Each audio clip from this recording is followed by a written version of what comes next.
The way I get around is borderline shameless. You could say I'm famous. Hell yeah. I'm just a simple boy waking up my neighbors. Pretty sure they hate us. Hell yeah. Baby, I'm a waste for conventional love, but I'm a fucking ace bet with liquor and drugs. It's pointless playing safe before we end up as dust. I swear I'm not insane, I'm just shaking it up. Cause baby, I'm just drunk and slutty. Throw myself in anything that breathes. Don't judge me. If you think you know me, then you know I'm such a hoe. Drunk and slutty. Fuck around like Rockefellers. It's just money. Disrespect my body, cause you know I'm such a hoe. I woke up dizzy, couldn't tell you what today is. 21 in Vegas. My disregard for limitation is contagious. Truth is I don't hate it. Hell yeah. Baby, I'm a waste for conventional love, but I'm a fucking ace bet with liquor and drugs. It's pointless playing safe before we end up as dust. Maybe I'm insane, but this insanity's fun. Cause baby, I'm just drunk and slutty. Throw myself in anything that breathes. Don't judge me. If you think you know me, then you know I'm such a hoe. I drunk and slutty. Fuck around like Rockefellers. It's just money. Disrespect my body, cause you know I'm such a hoe.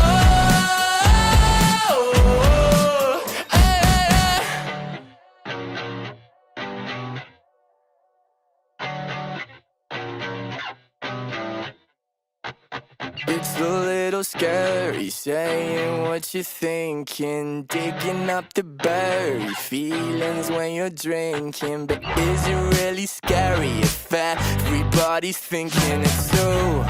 So let's get drunk and slutty. Throw myself in anything that breathes. Don't judge me. If you think you know me, then you know I'm such a hoe. I drunk and slutty. Fuck around like Rockefellers. It's just money. Disrespect my body, cause you know I'm such a hoe.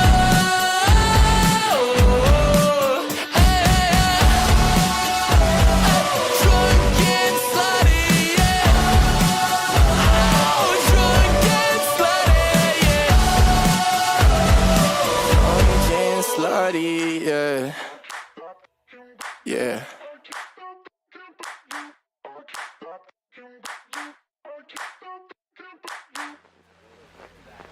It's like, bro, get that money, fucking bullshit. We know that. We've been in this shit for years, bro. They're like, that's not even right, dude. Come on, tough guy.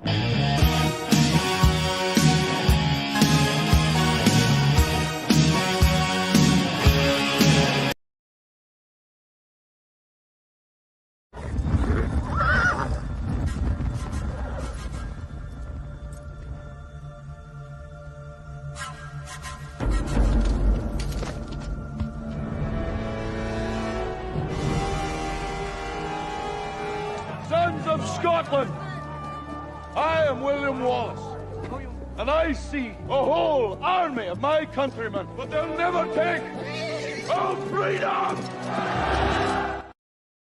Welcome to the real Flat Earth Friday. How are you doing this evening, brother? I'm excited to be here tonight. I'm looking forward to the content. Again, we've got 8 days till the final debate takes place, right? Yeah, so after the announcement that we got from fake pastor Will Doofus, He said August 23rd was the final debate. So we had 3 Flat Earth Fridays to be able to prep for this. And this is part 2. This is week 2 of 3. There'll be a Flat Earth Friday. And then next Saturday will be the final debate. And so what we're doing is trying to get our audience prepared for such a thing. And we want everyone to participate. We are just going to keep saying over and over and over, this is your opportunity to get some points on your scorecard for fighting for the truth. So there is a true model of reality competition taking place. It began when this fake Pastor Will Doofus announced the final experiment. And all along, there's just been 3 models in contention for what the true nature of reality is. Number 1, the spinning space balls, that would be geocentrism or heliocentrism. Number 2 was the Freemason New World Order pressurized pizza dome that had the sun, moon, and luminaries doing horizontal circles above people's heads. And number 3 is the stereographic biblical virtual reality, which has all the luminaries rotating around the observers. And if you're in between 66.5 degrees north and south, the luminaries are actually going to be rising and setting into the plane that you're on. That's because we are in a virtual reality. And we're going to be going into depth. This whole debate thing is the type of thing that can get people nervous. They can shy away from participating in something like this. We're going to be showing how easy it is for a person to step in and actually be an active influence in fighting for the truth. What say you? Yeah, so it's not something where people need to get anxiety built up, and we're not asking or telling everybody you have to do this. This is if something that you want to do. If you're active on YouTube and you're interested in the debate of the true nature of reality, we're encouraging you to get involved, to have your voice heard, to be remembered for what you wanted to stand up for. And you don't have to debate. This isn't about an actual debate. This is about exposing that Will Duffy created a false dichotomy where he only allowed 2 incorrect choices. Well, if it was an actual honest scientific debate, it should have been all possible models of reality. And then the final would have been the best model stands, right? But no, he created the glurf and the flurf models. The globe, right? The heliocentric Big Bang cosmology, where everything was created from nothing, and a flat Earth pressurized pizza dome model. Both actually come from the same principles. The Flurfer model is a globe projection with a single pole, which is a huge problem when we've been talking for 8 years now. It's going to be a decade in 2027. A decade just for Jason and I, and it's going to be over a decade for me. I got into this flat Earth nature of reality debate in late 2014, right? So it's already been over a decade for me. And I knew right away that there were 2 poles in the sky. It did not take me long to figure that out. And some of the interesting stuff that took place in this last week was that Fleur for Karen B, is that going to come up? Do you have that link for tonight, Jay? Did you want to interject? Yeah, no, we're going through it. We've got models to share. We've got Coin Earth. So here's something. We have so many, what you would call, I told you so's, right? And guys like Jeff Berwick, they go around with the clips. I told you so. I told you so. And then you play that one guy's song. I told you so. We are going to approach this a little bit differently. You'll see when we get around to it. That route seems a little egotistical. So we're going to go the more virtual reality matrix style way of addressing that topic. But yeah, it is something that we have the timestamps for, that we began talking about 8 years ago, that all of a sudden Karen B has revealed. We saw a clip of it from an Eric DeBay video, I think last year. And now all of a sudden Karen just spilled the beans on it. And the whole thing reads like it was something that we wrote, right? It's insane because it confirms all the things that we've been saying about Earth having 2 poles. And so it's really out there now. I don't know how anybody is going to put that cat back in the bag. Karen B calls it her final acknowledgement, and that is acknowledging that the so-called Zetetics, which would be the Freemason fake flat earthers of the late 1800s and early 1900s, that they knew all of this stuff already. This is documented stuff about the South Pole for over 100 years, right? Yeah, so this is something that the flat earth community really shunned Jason and I for. This is why we were excommunicated, ignored, blocked, banned, and it's the same treatment that they're giving Will, right? Most of them. Characters like Nathan Oakley and Karen B's come out lately and said that she's going to ignore Will because he has a bad attitude. Of course, they chose Will because he has a horrible attitude and he's a narcissist, right? Of course, because it's an easy hand wave dismissal. But what is interesting is that Eric Dubay, right? Mark Sargent, Rob Skiba, Robbie Davidson, they all had the Zetetic Robotham books. They all knew and read it, and they all saw that there are sections that detail how there are a southern star rotation around Sigma Octantis in the south, and that it doesn't debunk the Earth being flat, but it shows that you have to have a two-pole system to try to explain reality. And that's what Jason and I have been screaming as loud as we can. It started off when we came up with the water level experiment. 3 miles. We wanted to build a water level experiment with a long hose and a couple of posts and a surveyor. And everybody in the flat earth community ignored us. They treated us like we were shills. We were mocked, excommunicated. Videos were made about us. At that time, they completely stopped giving us any of the conversation time. And we were going around saying that the AE map and model, this was 8 years ago for me, 7 years ago, 8 years ago for Jason too, that it didn't work because there's a whole section of stars that rotate clockwise like a big cross, and there's a triangle in the sky that you can see only in the southern regions of the realm. You can't see them from the northern parts, right? You could create a rectangular shaped projected map if you want and cut it into 4 squares on a flat plane, and you could have 2 in the north and 2 in the south, and you could show that there are a southern star trail that circles around a southern spot in the sky. And what was it? Jaron said, well, he denied it because there's no actual Polaris star there, right? And he said, look, up the wall, and he mocked me. And you had Eric Dubay, and you even had a flat earther, what was his name, in Australia, or was he in New Zealand? Kofo 72. 72, yeah. He actually filmed it, and Jason and I were super excited, and he quit after he did it. And guys like Tiger Dan, who realized what Jason and I were saying was true, he quit, right? And so now here we are. It's been almost 9 years, almost a decade, and the flat earthers have now realized that there's 2 poles in the sky. That doesn't mean that the Earth is spherical. That's ridiculous and demonstrably false, which we can definitively prove, and we will be. But it's measured flat. It's measured flat, right? NTSB data shows, right, that the flight pitch data shows that the planes are flying level, right? The sea is level. Water is level from a glass of water to a pool to a lake to the ocean. It's all level. We use water levels to build buildings. And, you know, we came out with that experiment. I'll bring it all back home now.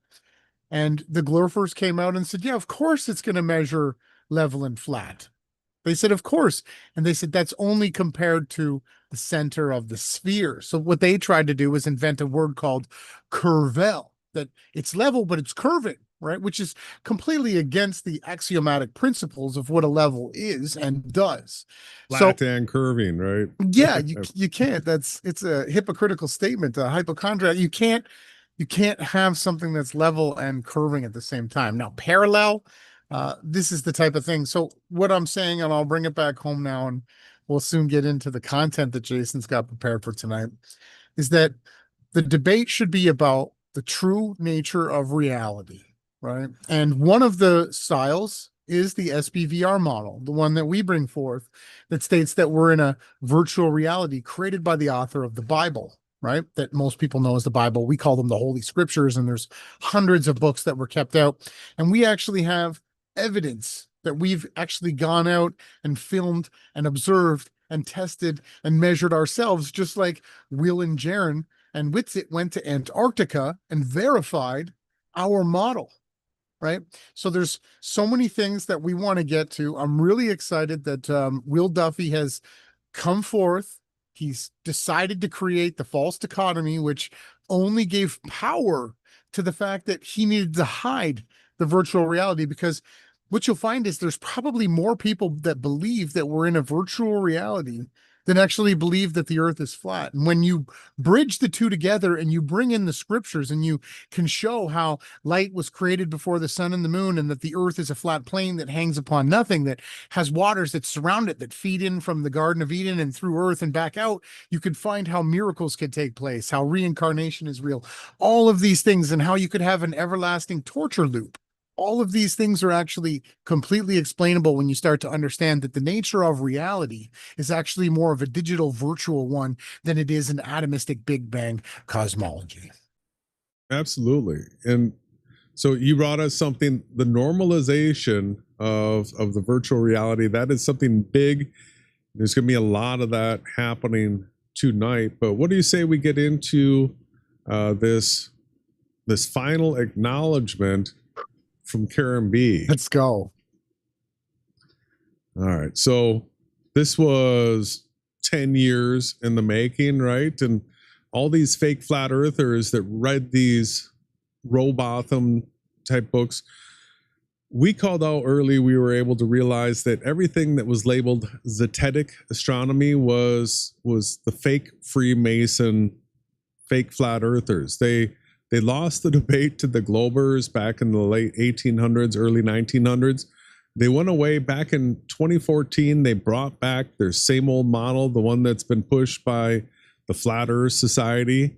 And in their books, turns out that there is an absolute complete admission to there being the South Pole. So I just want to go to the beginning of this thing that Karen B put out. Can get to those lights in the sky. She's got her response to why she is not going to be participating in fake pastor Will Doofus's rigged debate. And unfortunately, what she has done is she's really set the stage where most fake flat earthers are going to take the same position that she's taken, saying that I'm not going to give you the time of day. I'm just going to ignore you.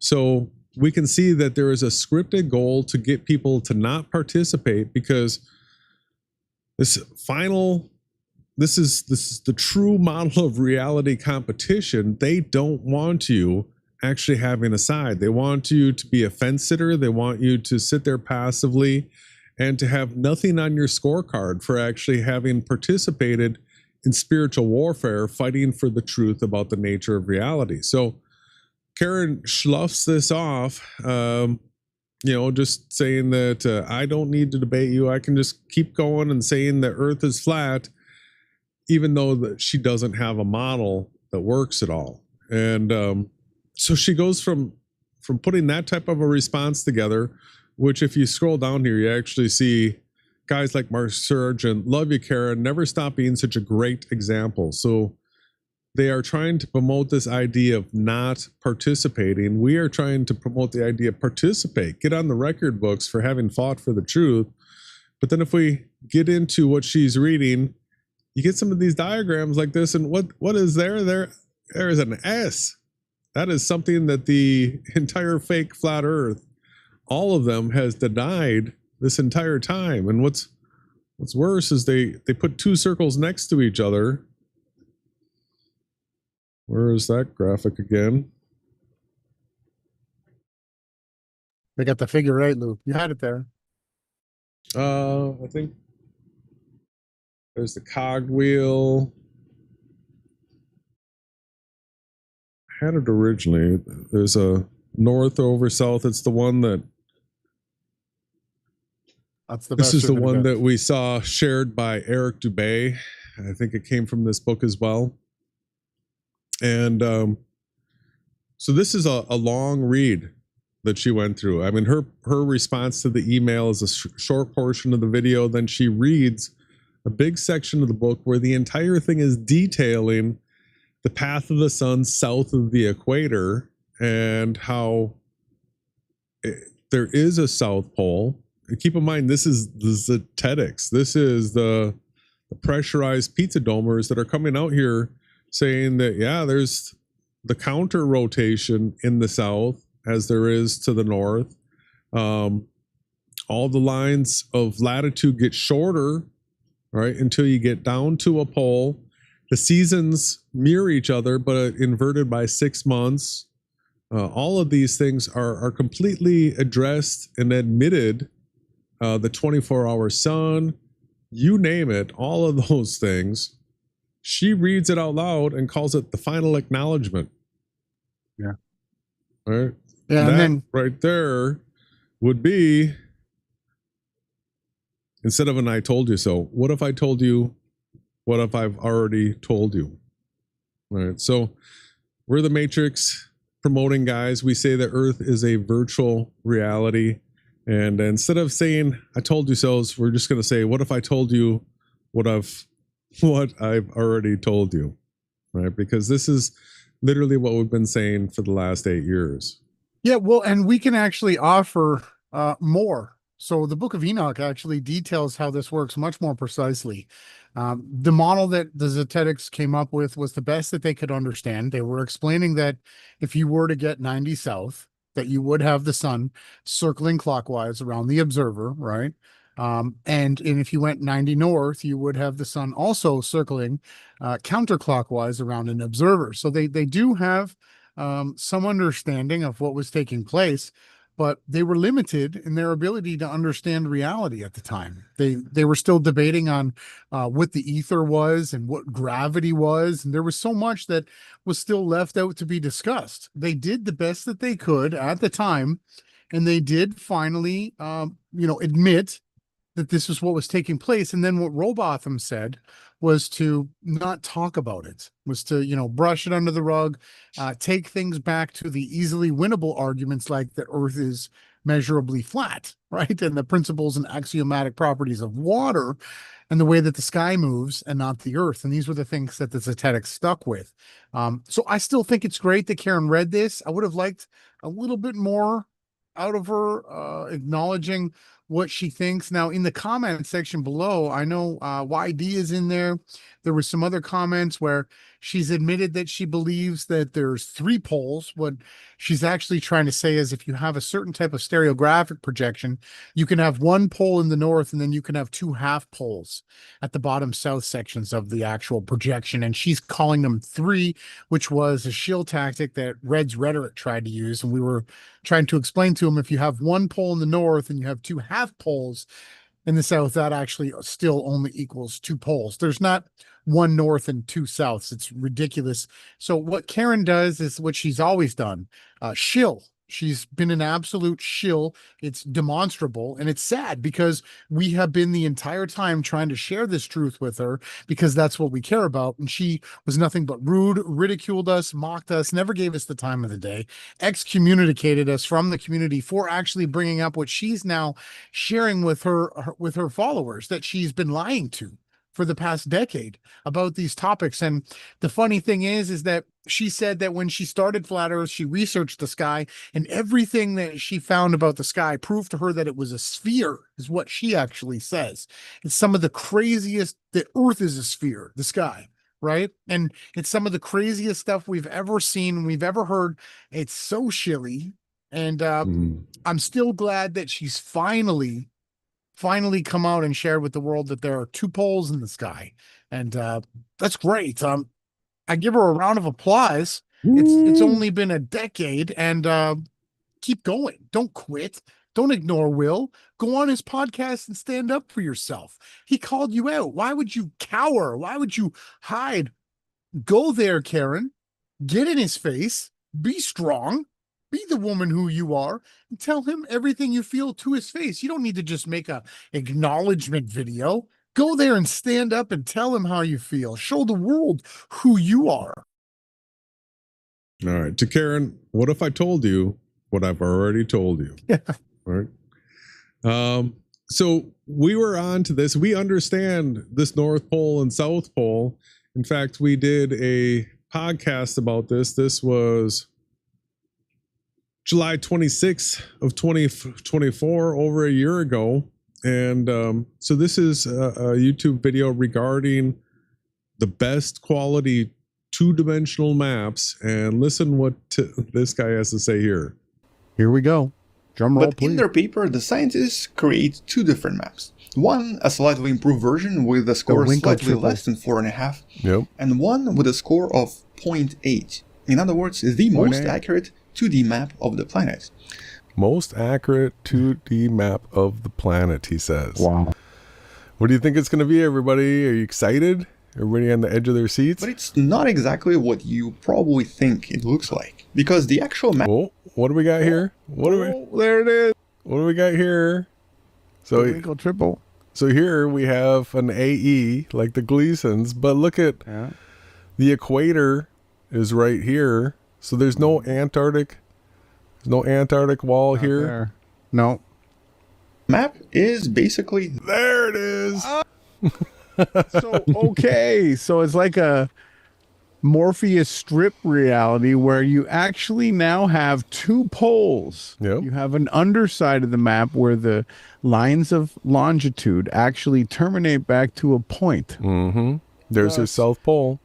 representing both half hemispherical realities. So for this to be real, we're going to enter this into the competition. So if people want to believe that the Earth is a flat AE map with the sun doing circles, here is your working projection. It's just now what we had to do, or the Winkle triple projection, had to put it on the bottom side so that you could actually represent the southern hemisphere and the stars down there, the Southern Cross. And so now the race around the Arctics are truly real again. Now you can race around both. The only thing that happens is you have to flip upside down, Yeah, it's start traveling on the inverted side of the flat Earth to get to the South Pole. yeah. So the big question is going to be, how do you get from the top side to the bottom side? Yeah, around that corner there. You got to like swing loop or... So I guess this would be 8 miles thick, and then you just sort of like repel off the edge. Right, no, he's into the angled sky theories. So this is probably right up QNFEE's lane. This is going to be his thing. This got to be his projection. Well- He believes in the angled skies. Yeah, see, that's the thing. He uses the Gleasons and all that, and it stretches the lines of latitude to infinity. But of course, the coordinate system, the lines of latitude get smaller as you go south to a pole. So this is the model, the map that he's going to have to go with now. Winkle triple, right? And it's got the two poles. I think it's actually the GOT stereographic. Yeah, the guy. But so we brought out the coin Earth, which is this representation right here. Right. And I just want to show everybody, we had technical difficulties the first time we went to go share it. And so this is the two sides of the GOT stereographic. So you have a North Pole here, you have a South Pole here. Of course, the equator is the outside edge here on both. And as that guy said, this as a 2D representation of Earth is actually pretty darn accurate. Now, we've shown people how you can actually represent two-dimensionally the Earth more accurately than this. The top and bottom view right here is going to get a lot of people thrown off. But this is, so it's labeled every 15 degrees. So you have 900 nautical miles between each 15 degrees of latitude here. You've got the actual distances of the latitudes from the 15 degree longitudes right here. So this is all to scale, and we can actually play with this in a program like Motion, and we can show y'all that what Karen B and all those Zetetics we're talking about, when they take the when they take it and draw it like this, all right, that doesn't work. The only way it would work is if it was stacked on top of each other, where your North Pole and South Pole lined up like this, and you would literally have coin Earth. So we've shown this. This is where your South Pole will be. This is where the Union Glacier camp was, and of course we mocked all the fake flat earthers that think Earth is a circular disc, because it would have to be a coin, and they would have to be upside down, south of the equator, right? That's it. Coin Earth. That's it. Do you want to take a song break before we get into the next section? Sure, let's go ahead. Yeah, I have learned from all of my previous mistakes, and I repeat them with immaculate precision. Long view of plot twists on my story that I can't seem to bring myself to write. Graffiti, the frame of destiny, scoping with the tagline, wanna call it a draw. I reprise with the voice of my mind. Nice try, no chance, I always land in this life.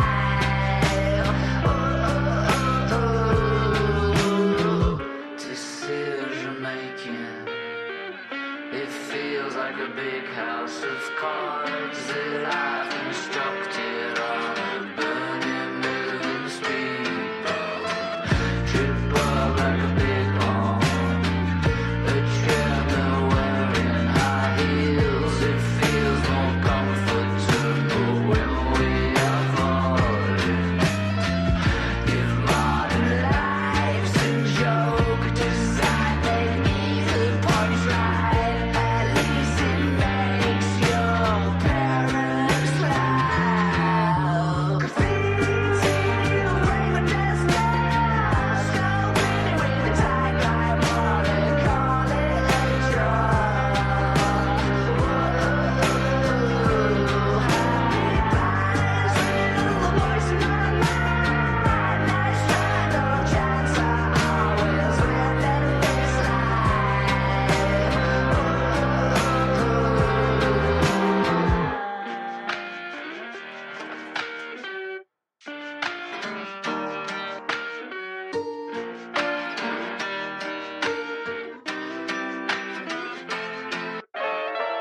We ride on rollers, determine who I should be. Absurd to think we push them up ahead eternally. I wanna change, but my patterns do not comply. I wanna live, so give me another try.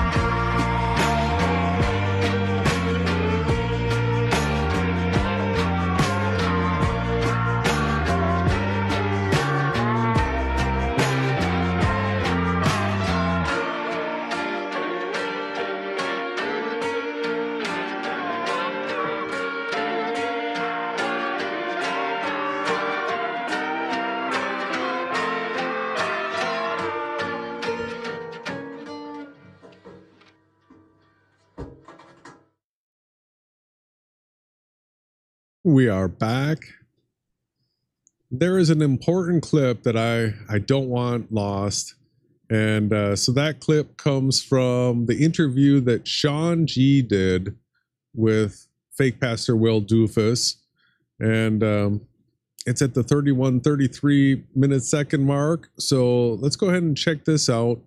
This one needs to be remembered. Cool.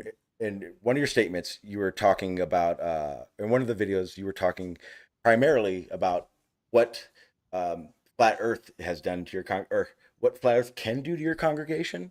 If you don't mind, I'd like to listen to it real quick, and then we can kind of go through the question of that, because it does kind of play into the interview you have next. Okay, great. So the interview he had next, Sean G knew that I was going to be interviewing Will Duffy next. So this is what Sean G thinks really plays into that. And this is a video that I don't know where this is anymore, but this is supposedly the original video by Will Duffy when he first came up with the idea for the final experiment. As you can see, the flat earth ideology is now being associated with the Christian religion, specifically the Bible. If people are told by Christians that the Bible teaches. Yeah, so the point here is this is Pastor Will Duffy, December of 2023, before he announced it. And the whole thing is about the dangers of flat earthers saying that it's biblical, right? He was saying that it's super dangerous. Sean G pointed out that the whole psyop may be created to go against guys like you and I. Yeah, it was super awkward. His delivery was super odd. So Sean G was this no-name truther that was a flat earther that flipped to become a globe earther, left, quit, then came back just for this, and he's gone again. And military. And he's admitted that he's in the military. He's like on a military base while doing this, and I don't know if that's Yiddish writing behind him, but either way, the way that he set this up, he said, where's the video of you talking about how flat earth can hurt your congregation? And I think it's important for your next interview.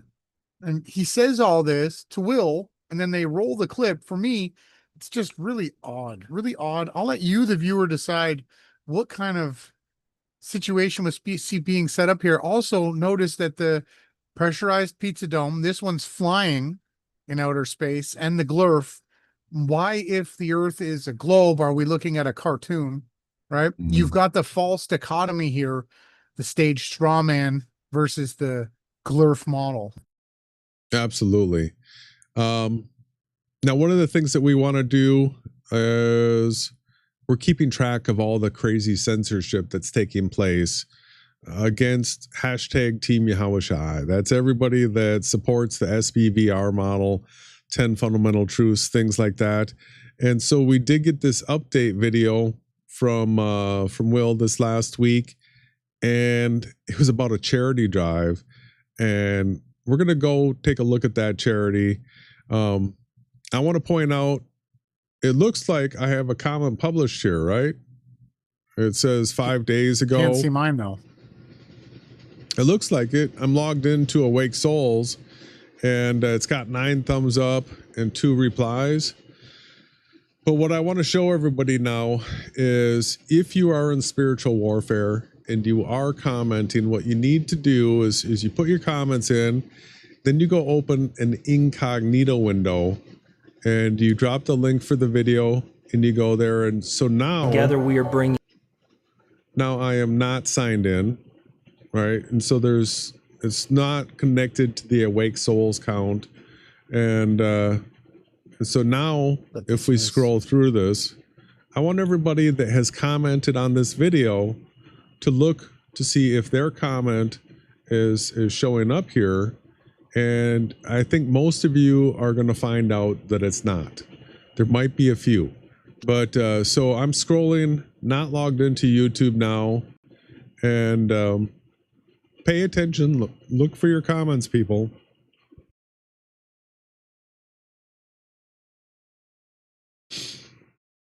We'll get down here. We're scanning for anybody that is going against Will. And this one, this Astone, I believe here, is promoting Awake Souls YouTube channel, eager to present the model. This one's got a lot of replies here. I'm not sure who this person is, but that comment is showing up. Jake the Awake, one of the worst name changes of all time. He's got Will Duffy actually in here commenting on him. And then after that, you know, Yahweh's daughter's comment, which we had shown before was showing up, is not showing up. Your comment, Ron, not showing up. anybody else from the team? I don't think we're going to see many. Level Earth's Observer, he's obviously there. Zorst made it. One of his comments did. And he's actually doing some great spiritual warfare in here. And I think he was holding the end cap and still is. All right, so he's got last comment here. Duffy is well aware of the SBVR model by Awake Souls. In fact, they interviewed Duffy before TFE, but he continues with his false dilemma of two wrong options. And he shut down all the New World Order agents with that one. Just put a boot to the head. We have a virtual reality observer that shows up. I'm not sure who that is. Got 6 replies. We've got the Journal of Geocentric Cosmology, which that's a real joke. Already debated, right? Yeah. And then I think that's it. So if you did not see your comment, people, please, the instructions are, make sure you get screenshots of your comment and that document it. Let us know, because it's actually important for this fight for us to be able to document and call out censorship. Yeah, no Yahawashai's son, no Bronick. A bunch of people's comments are gone. Lamp in the Wilderness. It's sad because I know they're out there commenting. Also, Jay Skills. There's we had a virtual person reality witnesses. We had a person in Telegram that was documenting some of this, and you'll see that. There was a comment from Brian Cash, Astone. That's actually on this post that Will Duffy did. But then here's a list of comments that, how many of these did we see? These are anti-Will Duffy. A lot of them are pro-SBVR model. And I didn't see those. It looks like all these comments are missing. Please help us, everybody, in documenting the censorship, because that's all they can do. We've got the answers in debate. The only thing they can do is just straight shut us out of the conversation. So we're documenting all that. Let's take a look at this charity that Will Duffy is promoting. Go ahead. We should set it up correctly. So he's created another false dichotomy of this or that. If the flat earthers that he named, right, which excluded you, Jason, the Awake Souls YouTube channel, from the competition, because he knew you'd show up and he's afraid of you, clearly, he's willing to give $500 to any of the 24 participants, and he knows none of them are going to show up. I'm hoping that Nathan Oakley does and Karen B does, and some of these people actually show up. But he's saying, if you don't show up and debate me, you don't care about rescuing women and children. It's got to be one of the craziest false dichotomies. It's just as bad as the AE versus Globe. Absolutely, it is bad. That was a comment of mine that got censored was against the charity here. Yeah, I said choosing a charity that defends women and children so as to create a scenario where flat earthers do not care about women and children if they do not debate you is a ridiculous stunt. I looked at the website for charity you want to donate to, and all it has is one theatrical trailer that is pure sensationalism without any real talk of how people are being benefited, and a place to donate. Not only are you shady, but so is this charity you want to donate to. Do you not know that many charities are set up by the traffickers to fund the trafficking? So that's huge. So before you leave, I just want to make sure that people understand this point. Pedophiles go to places where there are children. They become Boy Scout leaders. They become havens for children. They look and seek out ways that they can get to where they need to be. So Jason's point, generally those that are supposedly fighting trafficking are generally sometimes the ones that are actually doing the trafficking. And I could come up with multiple examples, and your point is very valid, Jason. This is where you find these types of people gravitate to these types of positions. But nobody's going to see it because it has been shadow banned by Will Duffy. So this is the Exodus Road. And when you go to it, you just get this send freedom, which I guess is money. You send them money and watch the film. So there's a digital safety summit coming to Denver. When you get through this intervention, there's no extra information here. It just says intervention. Yeah, which children are they saving? American kids, or what are we going to India and China? Like, this is so vague, and it's training. There's no more information. Aftercare. It's very no more weird. Information. Very, very weird. I get very weird vibes. Just a counter. 1,836. They've got a count of how many traffickers and perpetrators are arrested, like because of what they've done. And then you get other kids that aren't censored, but this one's censored. And so you get down here and you look at the website. The Exodus Road, of course, uses the all-seeing eye. Yeah, it's bad. Let's go ahead and take a look at that trailer. And see, are you going to send your money to this charity because of this?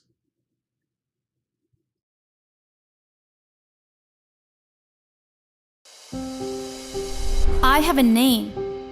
I'm not a statistic, not one of 50 million. Not a transaction, not a silenced voice. I have a name. They tried to destroy it when they priced bodies like goods on the shelf. When they measured our worth with no care for our health. When they stifled the cries that yearned to break free. When they planted self-doubt where my hope used to be. They tried to erase my identity, but I write my own reality.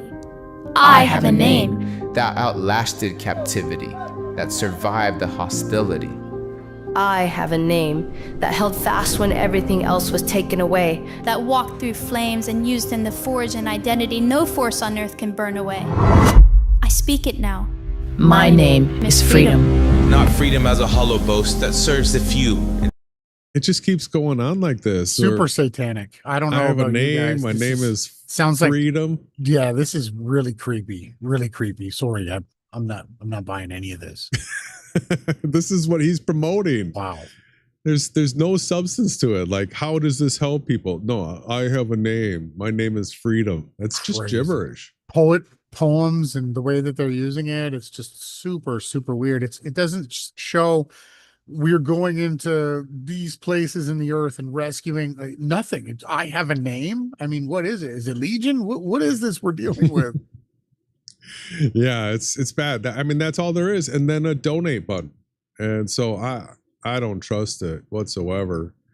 I just want to show here spiritual warfare, everybody. So he put out that new video promoting the charity. Every time a channel posts something, you have the opportunity to go in there and have your say.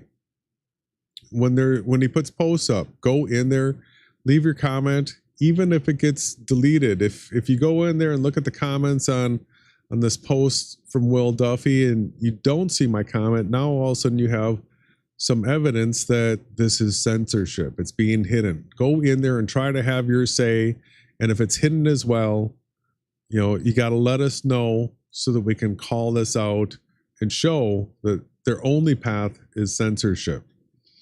So I think the next thing I want to get into is we have an outline that we're going to go through regarding part 2 of 3 of preparing people to get timestamps for having fought for the truth about the true nature of reality. Time is running out. August 23rd, according to Will Duffy, is your deadline to actually, if you are a flat earther, stand up and fight for the truth. And he's saying that after that, if you haven't debated them, if you pull a Karen B and just sit on the sideline, that you've lost your opportunity and now you're just a globe earther by default because you won't stand up for what you believe in.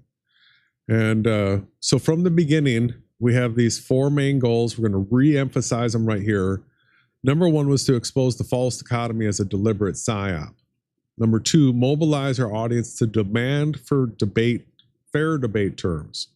Number 3, equip our audience with sharp takedowns and strategies to resist the rigged narrative. And number 4, create momentum leading into the debate so that fake Pastor Will Duffy can't suppress the third option without public backlash. That is where all of you need to step in. So part 2, that is October 15th, that is right now, is intended to move from concept awareness into strategic preparation for listeners so they know how to spot and call out false dichotomies in real time. To equip our audience with talking points, example scenarios, and debate counter strategies, to begin shifting from pure critique into empowering our audience to become effective challengers in August 23rd's live debate. And then next week, we're going to just let you know what's coming. August 22nd will likely be a mock debate on StreamYard with an opportunity for people to join and practice debate Will Duffy where you're talking to us. So call in and we'll do coaching. Everything is to help you be better prepared if you actually want to call into a show where you have a feel of what it's like to join a StreamYard call. And when you come on, we'll play the part of Will Duffy and we'll say, oh, this is the final debate. And what do you have? What model do you have? And so there's a whole bunch of prepared things that we have for y'all. And we're going to be talking about how to not get dragged into the weeds and get caught up in what Will Duffy is going to try to do. So part 2, this is what we're focused on tonight. We have 5 sections that we're going to be going through. Number 2 is the biggest one, but so first the recap and frame the mission. Number 2 is going to be the normalization evidence, why the third option is no longer fringe. Number 3, the disruptor's toolkit for virtual reality versus simulation strawman tactics. Number 4, scripted disruptor lines. Number 5, a call to action. And so we begin with section number 1, and that's a recap of last week. And brother, you want to let people know what the gist of last week was? Well, just letting people know that when you join this final debate, this rigged false dichotomy, your job isn't to actually debunk Will, take him down, or debate him at all. It's actually to simply call out that it's a rigged false dichotomy. It's very easy. It's very simple. There's no need to have any anxiety about it. It's to show him and his audience that you're willing to stand up against his false dichotomy. Yeah, so last week we really went through the definitions of what a false dichotomy is. We went into that in depth. Now, the SBVR model is backed by the 3D sun simulator software, accurate to 100th of a degree per inch.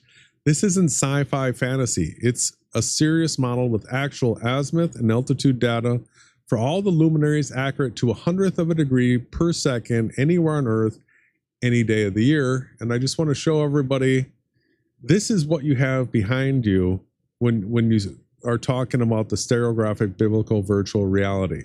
So we have these models that show, as I said, 100th of a degree per second. When you see the decimal place here and there's 2 digits, that is 100th of a degree. And you can see that it moves by the seconds. So we have 100th of a degree per second measurements. And this is good anywhere on Earth. So I can drag it to any single location and I can move it to any single day. And this shows the path of the sun around the observer on a fixed and stationary plane. And so just keep reminding people that this is the model that you have backing you when you go stereographic biblical virtual reality. And you know, if you stick around, you're just going to keep seeing this model over and over and over. We also use Stellarium. We also use SunCalc and MoonCalc and every other single program that shows the sun rising from a plane and setting into a plane in a person's circle of sight. And go ahead. Well, and not only that, but it's biblical because it's actually a model that perfectly explains the way that Enoch laid out the shape and reality of Earth 5,000 years ago with 6 gates, 6 in the east, 6 in the west. How the sun moves perfectly through each of them, through each day, and the moon and the stars, actually, all of it perfectly modeled by Enoch. When we say it's biblical, it's because it literally is. Yeah, these dashed lines right here are the 6 gates talked about in Enoch, and then you can see that out here, this figure 8, if we just stop it like this and we move the date, you can see the path of the analemma. So we have the full explanation for the analemma just through being able to see the path of the sun in a 3D model like this. It's a great tool to have on your side. And so updated mission.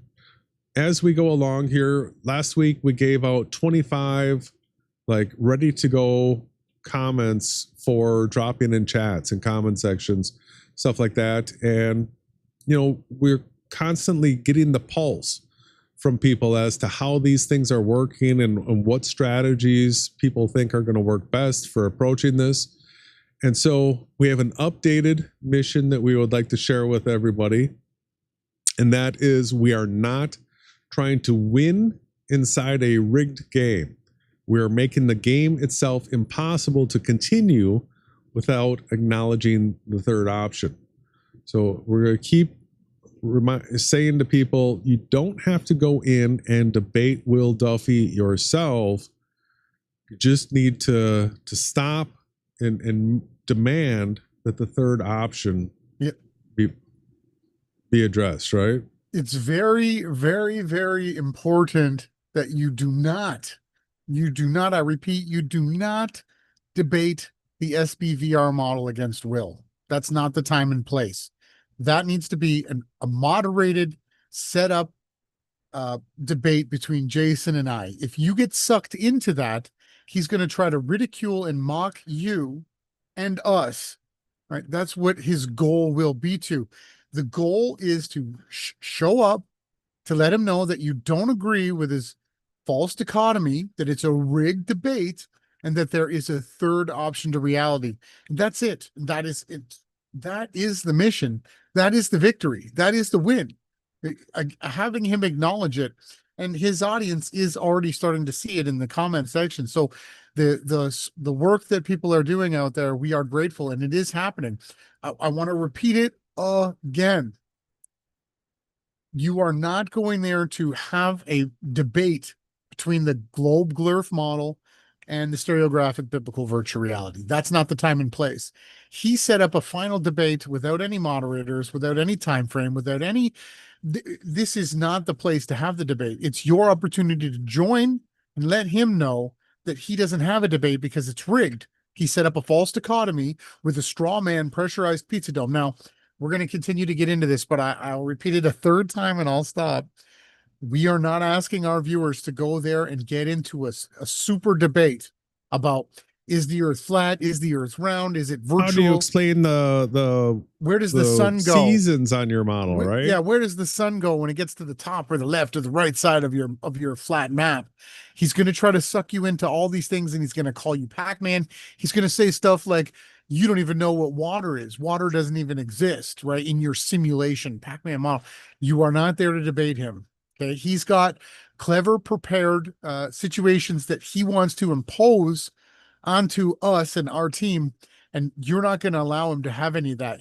And whatever he tries to shake you with or catch you on, it's okay to say, I don't know. And I don't have to know for me to expose that you set up a rigged debate. All right. So this right here, in my opinion, is the biggest, most important part of tonight's podcast and preparing for this August 23rd debate coming up. And that is the normalization evidence. The third option is no longer fringe. And so we are going to go through normalizing this. All we have to do is point out just how normal it is already. Like, that is how we are going to normalize it. And so that is the topic of whether or not Earth is is a virtual reality, or as some people would say, a simulation. We're going to be going over why we don't use that word and why anybody that tries to replace the word virtual reality with simulation, we're going to be showing everybody how to defeat that, because that's not what we're saying. So polls, media references, and cultural touchstones to show that Earth might be a virtual reality is mainstream adjacent. Pop culture has primed the public for it. I mean, we're going to go through TV, movies, books, all these things that are all very pro Earth being a virtual reality, right? It's socially acceptable to discuss, even in serious scientific and philosophical circles. So it's already believed by a substantial minority, even outside conspiracy spaces. We pull from Reddit polls and threads with thousands of votes, comments, Pew Research, or informal surveys about simulation/VR theories, mainstream news articles discussing Nick Bostrom's simulation hypothesis, quotes from scientists, tech leaders, and philosophers taking it seriously. So, first group we're going to look at is the mainstream institutions and long-form media. That's your legacy media, mainstream.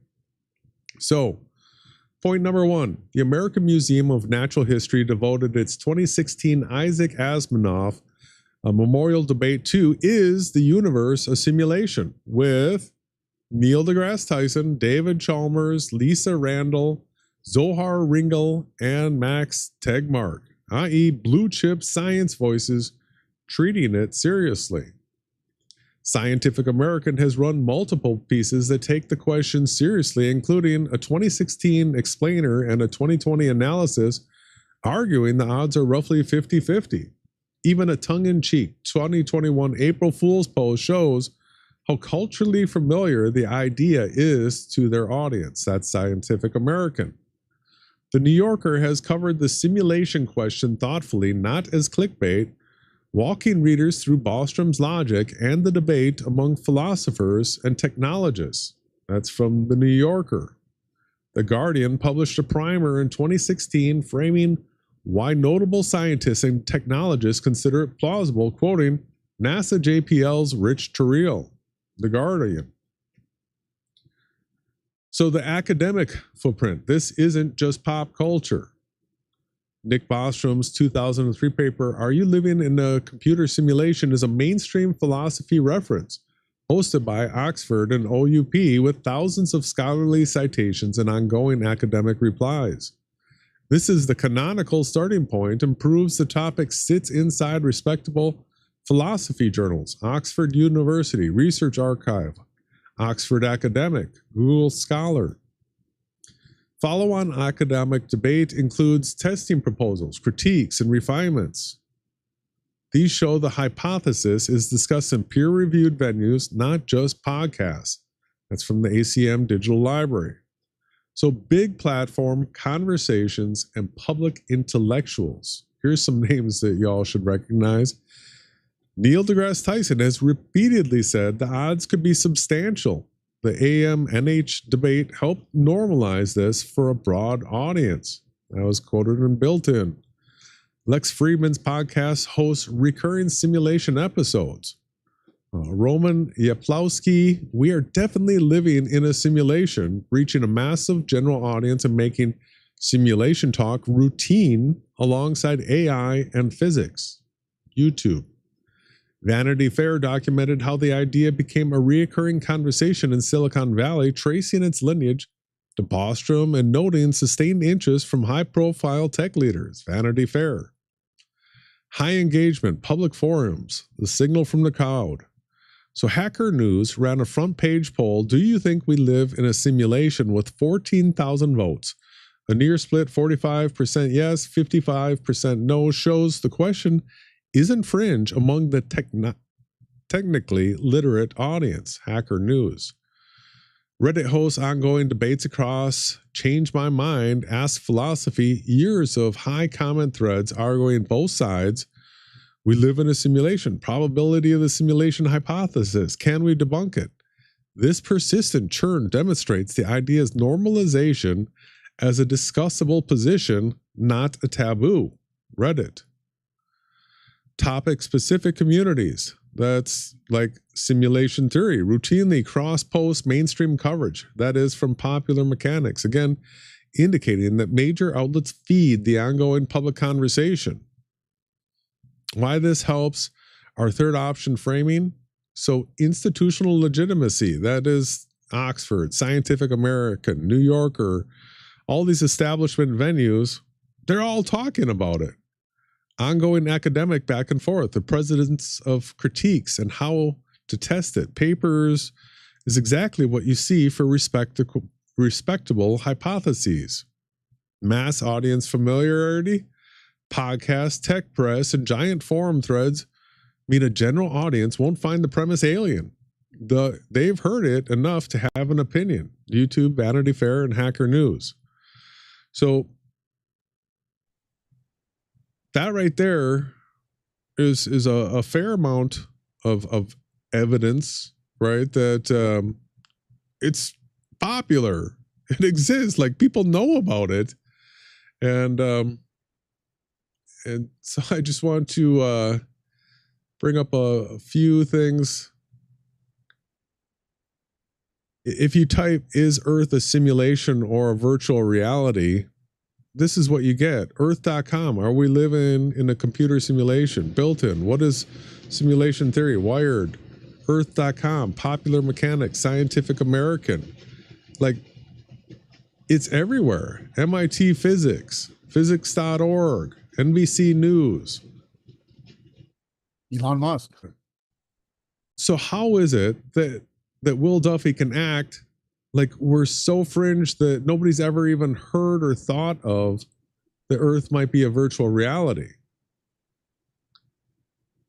How can he even do that? That's yes. So before we move into the next section, we are going to have another song break. But when we go back to your document, the main thing that we want to point out here is the normalization of the actual topic of Earth being a virtual reality. Right now, what we're showing you is that just like the flat Earth rollout was done through a straw man debunkable AE map and model with a single pole pressurized pizza dome, virtual reality was rolled out as everything is fake inside of a simulation, a computer simulation, right? Instead of having it being understood that it's an actual virtual reality. And if we want to start to understand this, we can look into other fallacies like the stolen concept fallacy. So in the movie Matrix, that woke up a large percentage of the population, riding on the coattails of authors like Philip K. Dick and many other stories, movies, and authors and books have touched on the theory.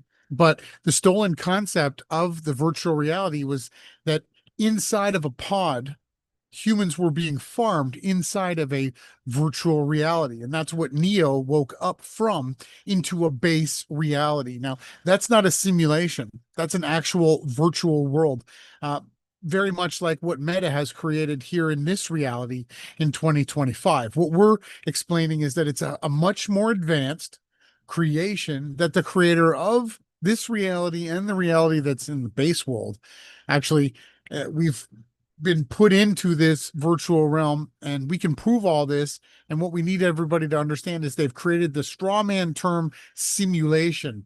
And be prepared for Will Duffy to say, you think that everything is fake, right? When we're explaining that, no, this is a virtual reality, which ipso de facto means that it has an actual creator who coded this reality, and it's voice activated. And there are serious eternal implications. Not only is it an eternal paradise, but it's an eternal trap for demonic spirits like Will Duffy, which he'll be finding out as soon as the breath of life leaves his lungs. That is what we'll be getting into after we take that song break. But before we get to that break, let's go through here. We want to absolutely normalize just how normal it is to consider the Earth is a virtual reality. So I asked ChatGPT, can you compile a list of movies and books that address the topic of Earth being a virtual reality, often referred to as a simulation? And so we get The Matrix, The 13th Floor, which if you haven't seen that, people, you should check it out. Existence, I don't know. Dark City. Truman's not really a virtual reality. Inception, Paprika, Source Code, Ready Player One, The Congress, World on a Wire, Key Books, Simulacron 3, Otherland, Permutation City, Shield's Ladder, Necromancer, Ready Player One, Snow Crash, The Simulation Hypothesis, which is a nonfiction exploration of why our reality might be a simulation grounded in computer science, AI, and quantum. Documentary and philosophical works. You got A Glitch in the Matrix from 2021, another documentary. The Simulation Hypothesis, another documentary in 2015. And yeah, so it's in pop culture, right? It's coming out of Hollywood. I asked it for a list of TV shows that address this topic. And you get The Peripheral, you get Harsh Realm, BR5, Reverie, Pantheon, Black Mirror, Altered Carbon, Caprica, Agents of S.H.I.E.L.D., Doctor Who, Farscape, Star Trek, The Next Generation, Red Dwarf, Stargate, SG-1, The Twilight Zone, The X-Files, Ascension. There's so much more too. Lawnmower Man is a virtual reality. There's actually way more if you keep looking. And also very interesting, Altered Carbon actually did touch upon forever endless torture loops for those that are demonic. Like if you watch the show, it actually shows you how virtual reality could be created to enact actual, justice upon somebody that might be here taking advantage of others, as well as shows like Westworld that isn't being mentioned here. If you have to understand the higher level of what Westworld was, it was also a virtual reality. Absolutely. So, I mean, most people have probably seen some of these shows, some of these movies, read some of these books. The idea that we can have virtual reality being taken out of the options for the true nature of reality is just crazy. Like literally crazy. It's so shilly. And everybody, you have to stand up and demand that it be included in the discussion. So if you want, we can take a break now and we'll be back.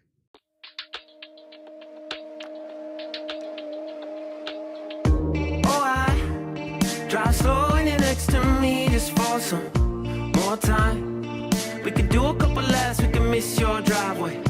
Alright, your house doesn't have to mean that this is good night.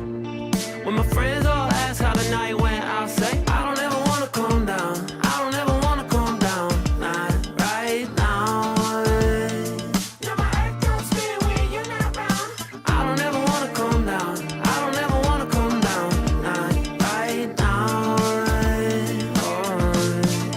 I say busy, think about you here with me.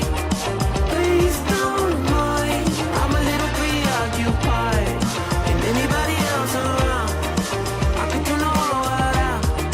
Please don't mind, I'm a little preoccupied. Don't mind me while I put my headphones on and sing. With the door sign closed, if you need something you won't find me, cause I'm out here floating on your string. Got my arms stretched out like I need those wings. I don't ever wanna calm down. I don't ever wanna calm down, not right now. Yeah, my heart don't spin when you're not around. I don't ever wanna calm down. I don't ever wanna calm down, not right now. I say busy, think about you here with me. Please don't mind, I'm a little preoccupied. And anybody else around, I could turn the whole world out. Please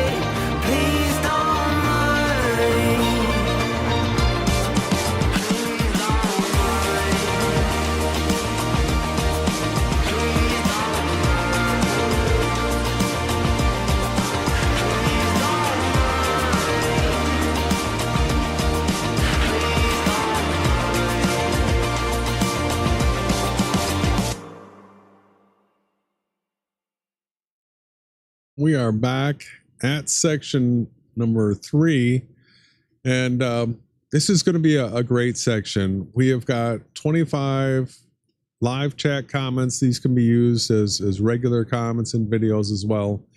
But these are the Disruptors Toolkit for Virtual Reality versus Simulation Strawman Tactics. Ron, would you like to educate people on what that is and how we came to understand it and what you're able to predict is going to be happening when we get into this debate? That's a lot of questions you just asked.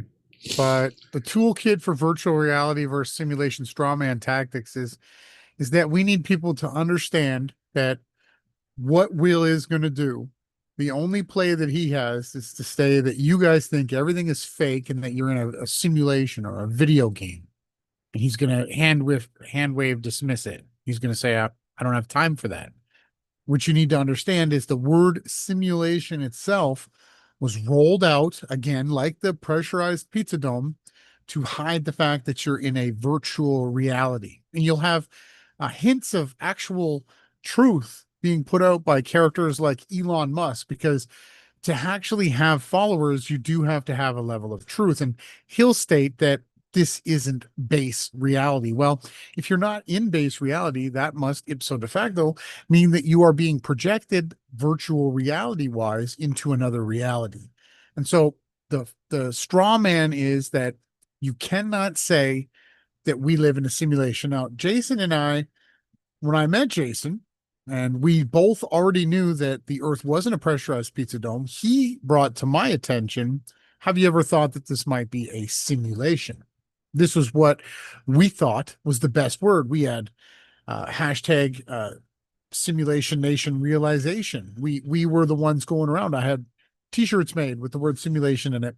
And when we actually learned, right, that the word simulation was an allusion to something that was fake, we corrected it and we stopped using it. And when we were asked, we said, no, we don't use the word simulation, and we haven't for many, many years, because it was a straw man created so that they could shut down the topic of virtual reality.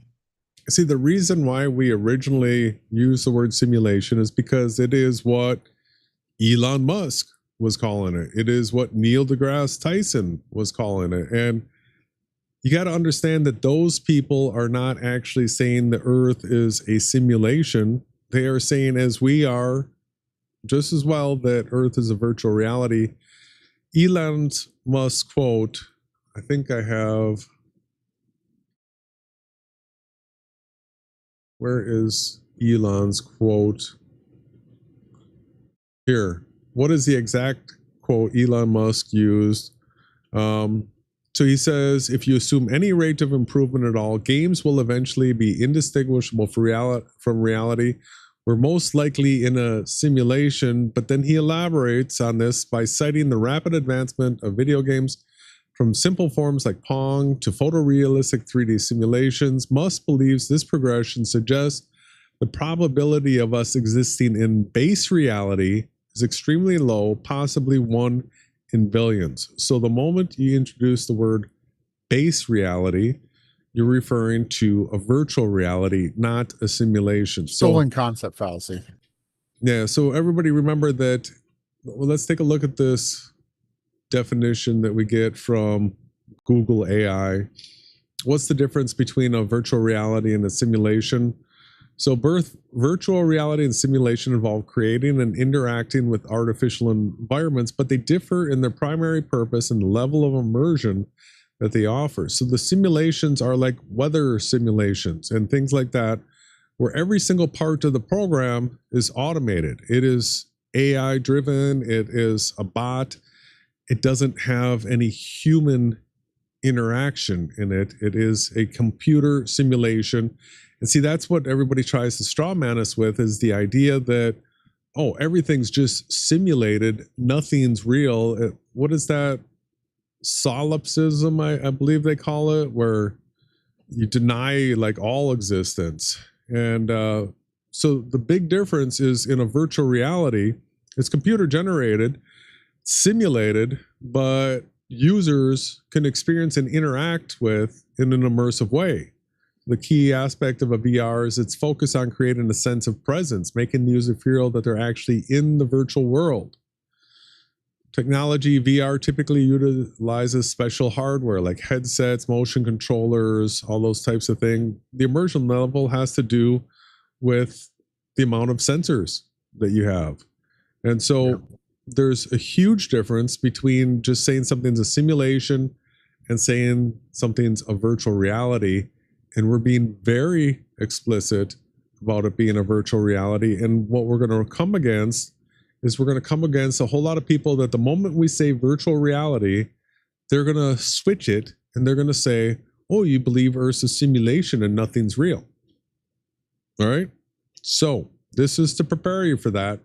Here's 25 zingers that you can use copy paste, or you can just end up choosing ones that you like and you can customize them for your own situation, add your own flair to it. There's plenty of room. These aren't 100 characters long, 200 characters long. They're small, but yet pack a punch.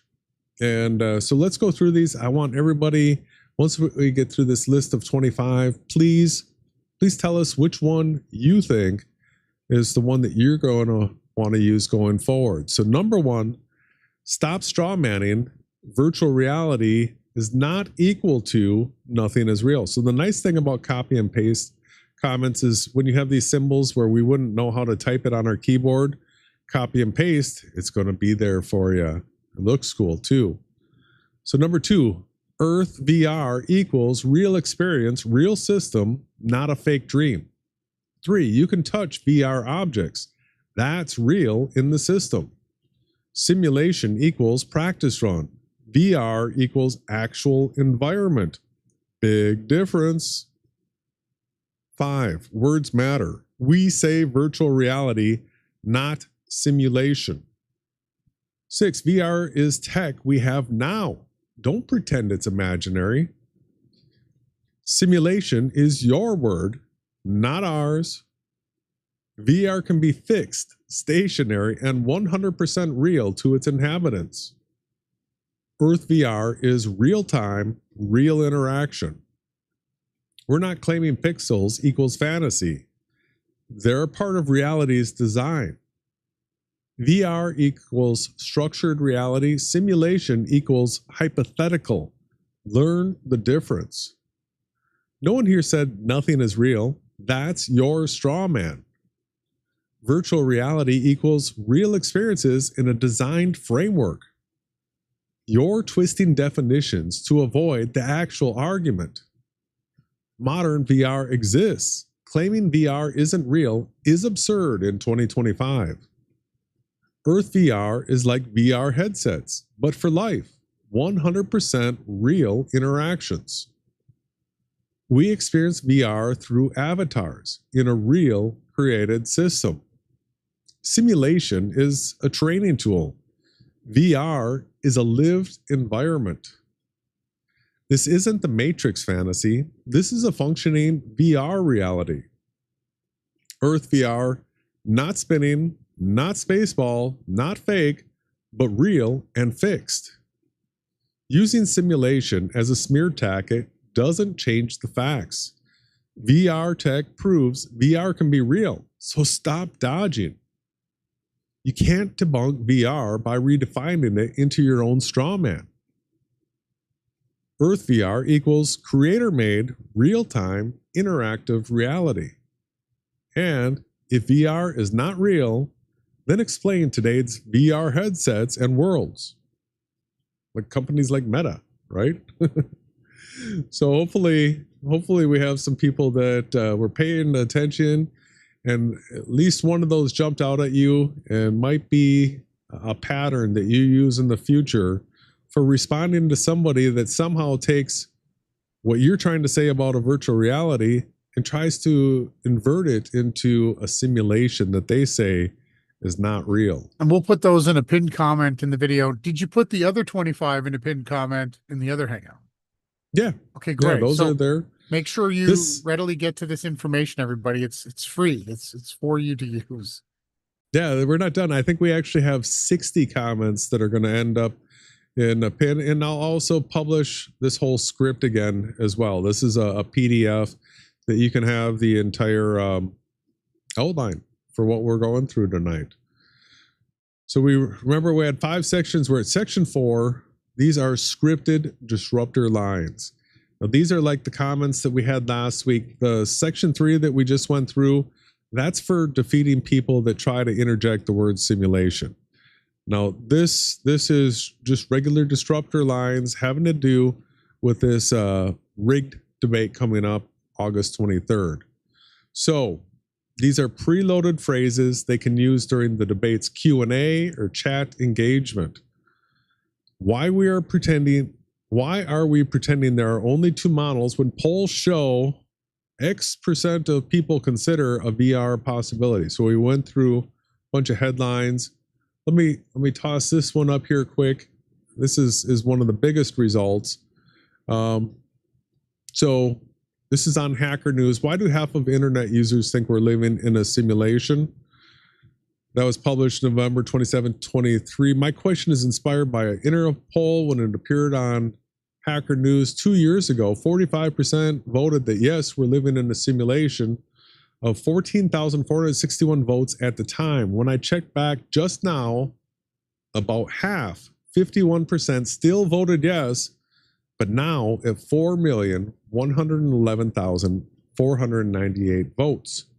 So this is a considerable size sampling pool, and you can see that the percentage of people that believe the Earth is a VR is going up, right? And it's over 50% now.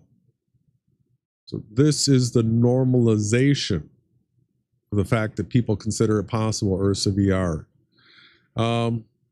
Excluding a legitimate model with scientific and philosophical support is debate rigging. Call it out just like it is.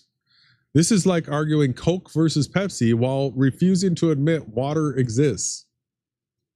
How do you like that one, huh? If it is such a ridiculous idea, why not debate it directly instead of banning it? All right, so we have 5 different categories again, with 5 different chat buster comments that you can use. So category 1, like last week, is calling out the rigged debate. We have 5 of these here.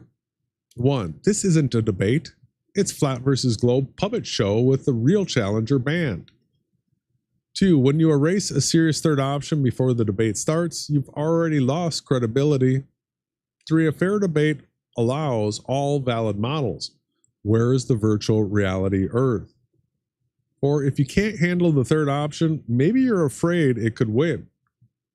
And 5, this is like arguing Coke versus Pepsi while banning water from the taste test. Category 2, demand inclusion of the third option. Why is the SBVR model not even on the table? Scared much? Moderators, will you allow the virtual reality Earth model its own debate, yes or no? We demand a moderated debate for the third option. Stop dodging. Flat versus globe is a false choice. Bring in the SBVR model or admit it's rigged. Real science compares all viable models. Add the third option or stop pretending this is about truth. Category 3, this is the normalization evidence, sort of fine-tuned specific for this hangout.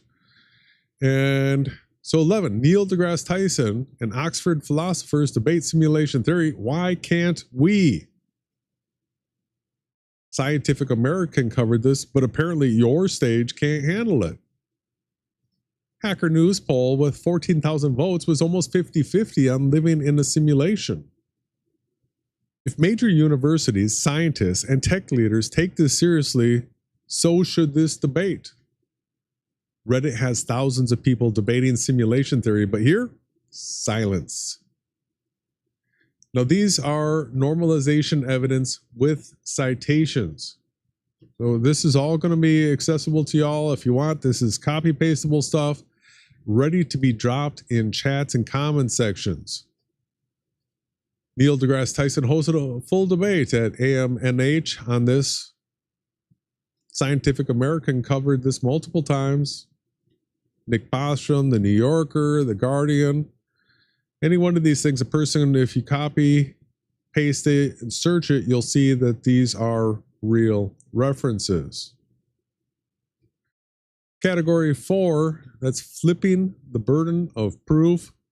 Prove why the SBVR model shouldn't be debated, not why it should. If you're so confident it's nonsense, put it on stage and crush it. Excluding a model isn't how you win a debate, it's how you avoid one. Why ban a model you claim is ridiculous? What are you hiding? And debunk it in a fair fight, or stop calling this a final debate. So those are all really simple, really easy to understand copy and paste comments that you can add to or take away from if you want to simplify or make it, more context. You can add these things, and it's basic. There's the citations, there's the evidence. It's not just Jason and myself. It's, most of mainstream science. When we went to the Great American Eclipse in 2017, we went to an actual NASA demonstration, and we went and virtual reality smacked one of the presenters, and the presenter actually said, "Oh yeah, well, actually, you can't even prove that it's not a virtual reality." That was from NASA themselves. So it's not just Jason and myself. It's anybody that has any level of intelligence that starts to actually look at the observations of reality right down to the pixel, from the way that Earth is stationary and flat, and the way that the sky wraps around each of us as an observer. You can start to see how the different types of haptic feedbacks were designed into the human body. And it's not a secret that many, many people that are highly, highly intelligent do believe that we are in a virtual reality. So you can be strong and confident in sharing these things. This is what Will is afraid of. The reason he created the final debate, the final experiment, was so that he could create a straw man pressurized pizza dome. It's fundamental truth number 2 in all of Jason's description boxes, was so that he could destroy the fact that the Earth is a supernatural biblical virtual reality, right? And he wanted to discredit the Bible at the same time. And we have somebody in the chat that says Department of Redundancy Department.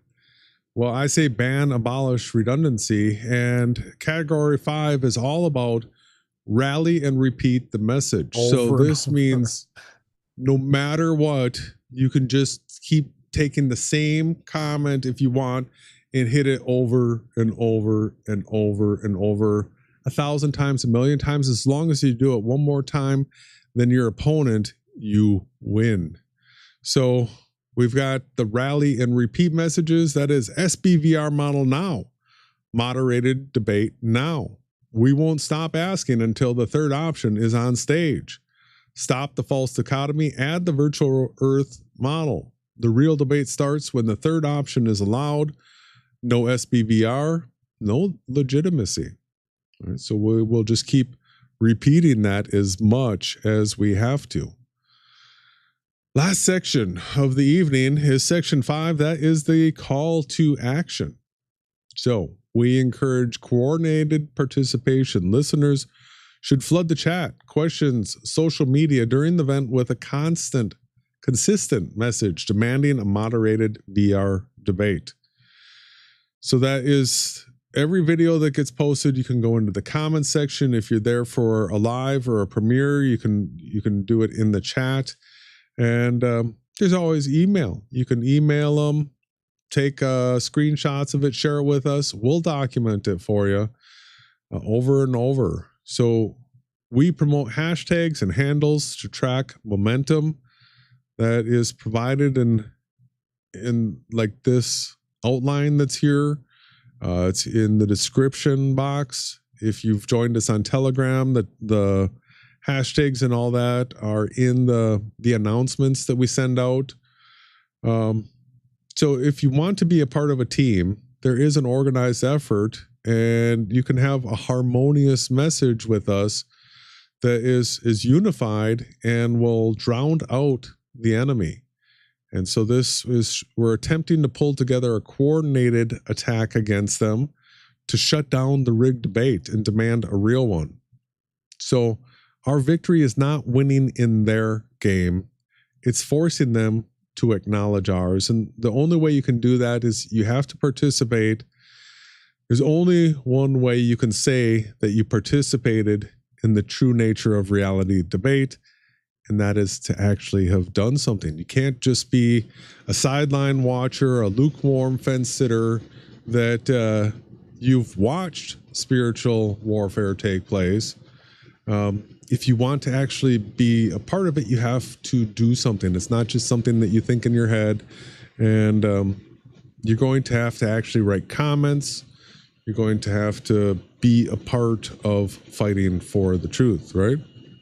Yeah, that's the whole. How else can a person do it? Share links through social media. Tell friends, family. Tell somebody at work. Tell somebody at the grocery store. Tell somebody at a street corner. Like, you have to open your mouth. You have to do something. Yeah, you have to get involved. What are you here for? What are you not interested in getting involved and having your voice heard? You know, you don't necessarily have to create a video or do a live stream, but you can comment, you can talk to other people, you can share links and get involved, and you will be remembered. You will have this on your eternal scoreboard. And that's really what the most important thing is, investigating the reality that you're in, why you're here, and where you're going eternally. That's the most important thing. And we want to go to a supernatural, limitless reality where there's no pain, no suffering, where you don't need to eat, where you can be fed from the light alone. And all of these things can be easily answered when you understand that you're in a virtual reality, for the lack of a more advanced term. We will get there. We will be given, obviously, upgrades as we continue to move forward. And we just hope that you're interested in. So, Jason, that is the completion of your presentation. I wonder if there's any questions from anybody in the chat. I know if we scroll back up to the beginning, there was a couple questions. Somebody was asking in the chat. Was it Brian that was asking? It might have been Brian. It might have been somebody else. Let me look here. It might have been Bina Elliott, trying to understand our model. If you keep going south, what would you see and where would you be? I don't know if you have a model and any programs set up yet for that. So what we explain here is that you are the center of creation. So it's very similar to, I know a lot of people watched Star Trek, so they understand what a holodeck is. So many of the virtual reality games that you have now, you stand in one position and you move your feet around, and you actually move within the three-dimensional world that you're in, but you actually aren't even really moving.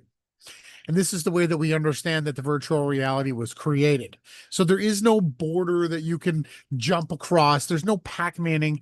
There's none of this taking place. It's explainable when you understand how the virtual reality itself has you as the center and every observer as the center. And what the sphere Earth proponents teach is that everyone is on the top of a ball, when there's absolutely no evidence for it. But what we can tell you is you can travel in any direction on a compass. You will always remain traveling level above a flat plane, and you will cross your starting point if you keep that same direct heading in any direction. There is a limit to our reality, and this is what we can prove. Yeah, so we have gone through, and in live streams we've documented that this is an actual 2-scale representation of Earth's coordinate system. So all the measurements are laid out here. We have Earth's equator, 21,600 nautical miles wide. This is built in SketchUp 2-scale. So it's literally that wide in the model. And then at 10 degrees north, it's only 59 nautical miles per degree. It's not the same 60 nautical miles degree. So you end up with 21,240 at both 10 degrees north and south. And so these are all the measurements of the lines of latitude as you go north and south, and you'll see that eventually you will get to a point at the North Pole and the South Pole where the lines of latitude are zero. It's just a point. So if you go the 10,800 nautical miles from the equator to the South Pole, you'll be at a point, and then it just depends what longitude you want to come back up at. And if you go 10,800 nautical, go ahead. So you're not going up onto the top of the diagram here.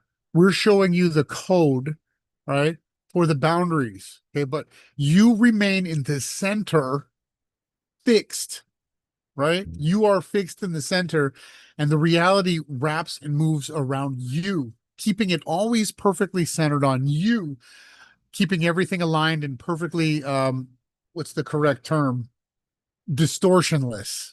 Anytime you try to use a different projection, you try to move a model, you try to move a map, you come up with errors and you come up with calculations that don't actually work. The only way that it actually works is that you remain fixed in the center of the actual coordinate system that you're on, and the rest of it moves and warps around you, the observer. And that's the way that was created. Just like the luminaries, the sun, the moon, and all the fixed and wandering stars rise and set around each one of us. Right. This is how it takes place. This is how it was coded. And this is the way that it is biblically taught through the book of Enoch and other books that also corroborate what he gave his evidence for. Yeah, I don't have the. I think that basically explained it, link Jason. to the stereographic anywhere. We'll be moving forward right with it. When Will actually admits to the debate, you guys are going to see a lot more information and a lot more stuff being brought forward.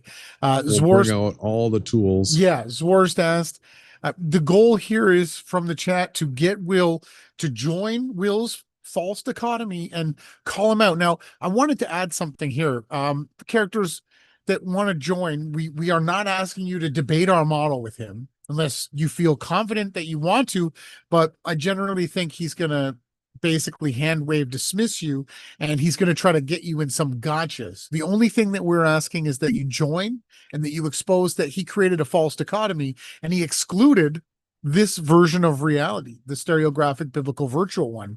Now, you can also tell Will how you personally feel about him and what he's done and how you've been affected by him. Maybe you've interacted with him in comments. Maybe he's talked to or involved himself in somebody that you know, and you have your own Maybe he deletes your comments. He deletes your comments. You are allowed to talk about experiences that you've had, but when it comes to the actual debate, Jason and I would like to be the ones to take care of that. Do we have some more questions coming in? We got if you leave in the east, again, there's no morphing, there's no Pac-Manning. We're going to move past these questions for now. I don't see any other questions coming in. Bronick, next Friday, we are going to have another podcast where it's going to be on StreamYard, and we're going to put the link in the chat here on YouTube. It's going to look the same. You're going to be on YouTube, and you're going to join with us, and you're going to have to enter your name in the StreamYard, and you're going to have to select a picture or a background image, whatever it is that you want, and you're going to come on and talk to us, and we're going to welcome to the final debate. Right. And you're going to feel and experience what it's going to be like. So we're going to prepare people so they're not caught off guard. So don't worry about that. Make sure you're available next Friday, and we're going to walk you through it so that you don't have to feel anxious. This isn't something to be anxious about. Just jumping on, sharing a bit with Will, how you feel. You could talk about how you feel personally about him and his final experiment. Say anything you want. It's just that we're not asking you as our audience members to debate our model. That's what we are here to do. We're asking you to make sure that he knows that we wanted to debate him and he excluded us from the actual, competition. Absolutely. Plain Truth has a question. Why don't you show land masses on the scaled onion map? Sure, go to the which projection is it that we use? You've got the one, it's the there it is. Show that one. Not only do we show the land masses, but we show the magnetics as well. How many others will you find do that? So yeah, this looks very similar to the moleweed projection. You can see that it's not exactly the same. The onion projection comes to a little bit more of a point where the moleweed has sort of chopped off that point. But here is the land masses spread out based on the actual latitudes and longitudes of all of these continents, right? But again, the only way you can have this truly to scale is to rotate it to whatever latitude you want to look at for an observer. Only centered on you, the observer. So you choose your location and your lines of latitude and longitude, then move coordinating your coordinate system around you, accurately displaying it. That's the only way that it actually works in reality. But again, we're backtracking into looping into multiple different questions. Yeah, this isn't the one I was looking for. It's not that hard for me to find. We've got... Yeah, it's flat. 100%. Measurably, observably, Bina. Obviously, a glass of water is flat, a pool is flat, a lake is flat, an ocean is flat. Therefore, all maps are flat. All the NTSB data shows that planes don't have any pitch around a sphere. They fly above sea level. They fly level above a plane in an airplane above the horizontal horizon. Let me see here. I might actually have the overlay I can put back on. Now we're getting a little bit into the deepness, but I just wanted to touch on a few of these comments. I thought it was a great presentation. I hope people don't get too distracted with the SBVR model. It's not quite time for that. We will get there. What we're asking is that people actually stay focused. Yeah, now you've got it on the overlay. Again, understanding that you're in a virtual reality, right? And akin to basically a holodeck, where the only way to accurately represent your coordinate system inside this reality, you have to be centered on this system. And then it moves, not you, right? You feel like you're moving, right? But you are actually not, right? So I take off the mask, and you can see here that everywhere along the prime meridian right here is perfectly to scale, from top to bottom, from the north to the south.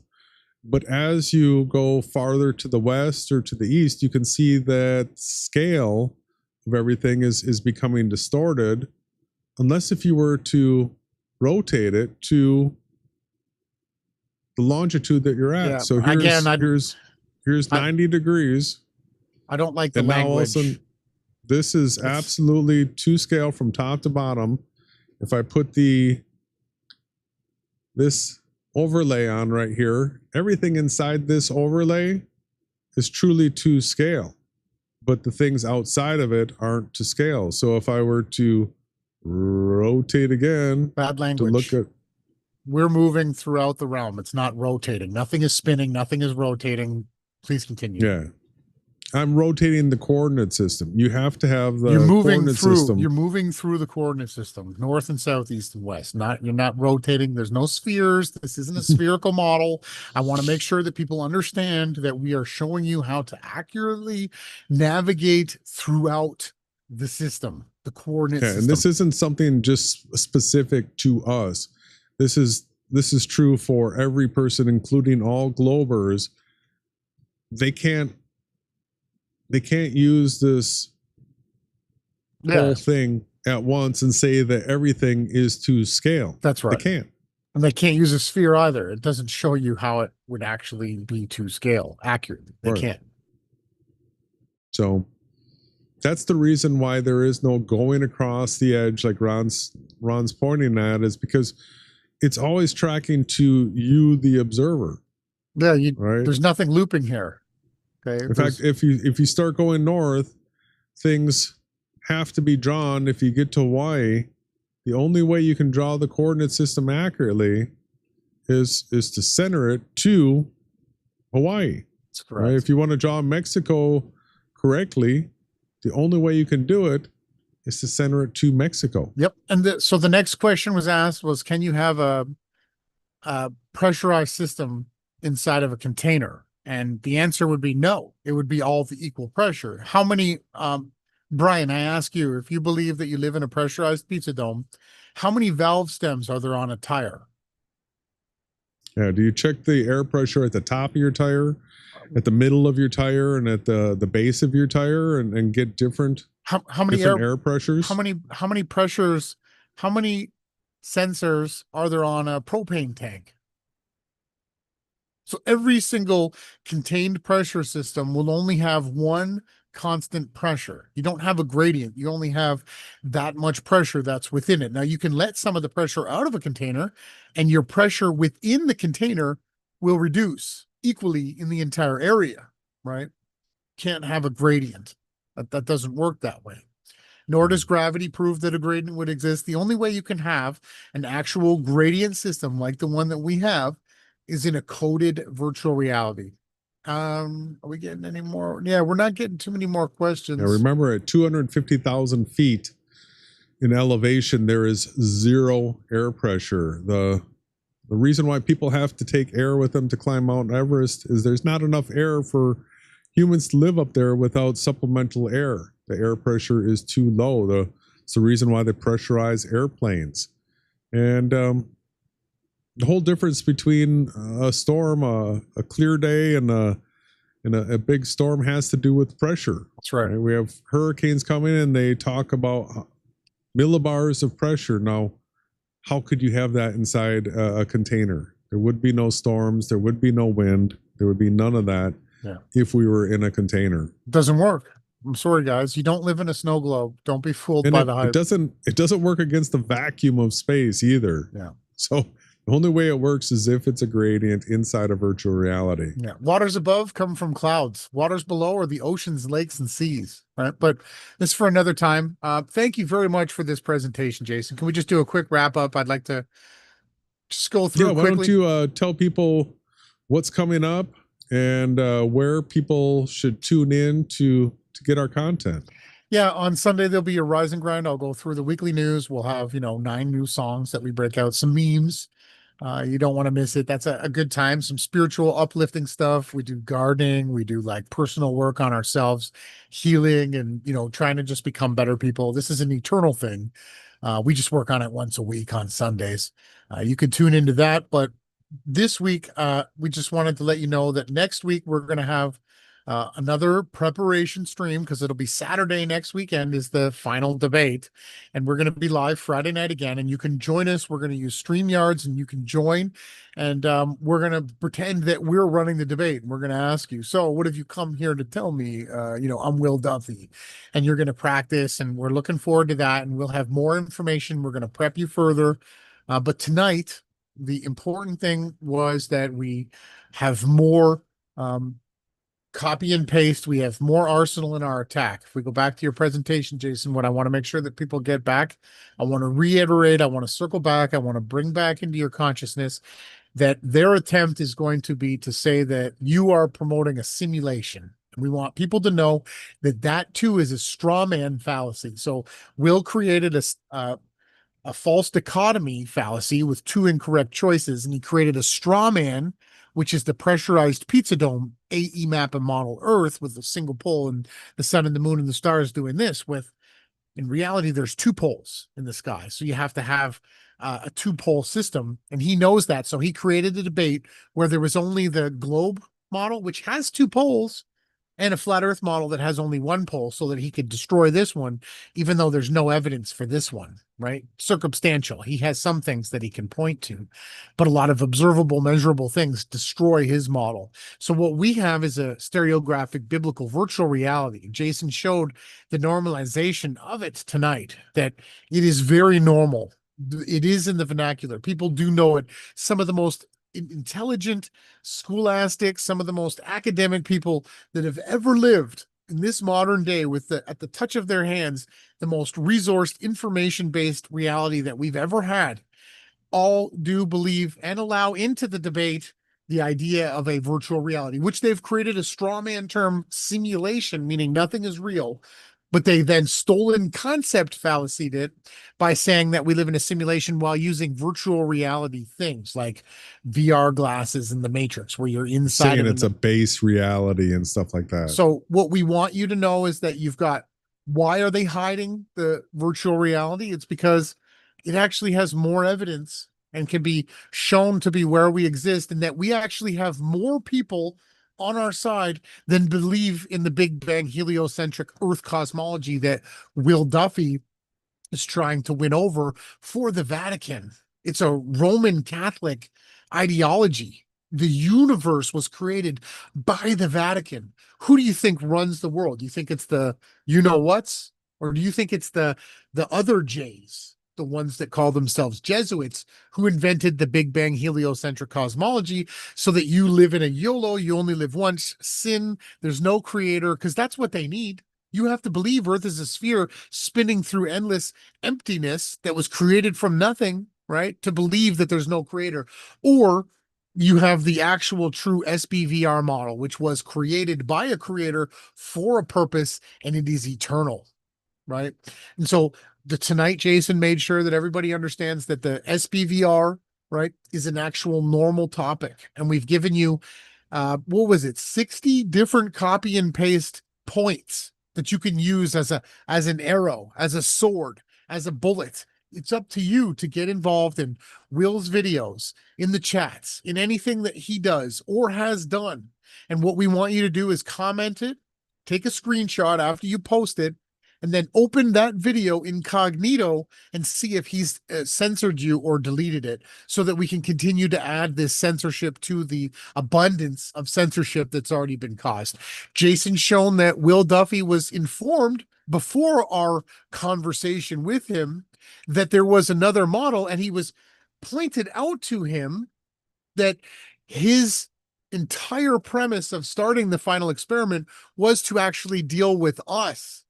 And then when we bring that forth, Will says, I don't know who you are, although I just talked to Andrew Marsh and your whole model is actually a globe, he says.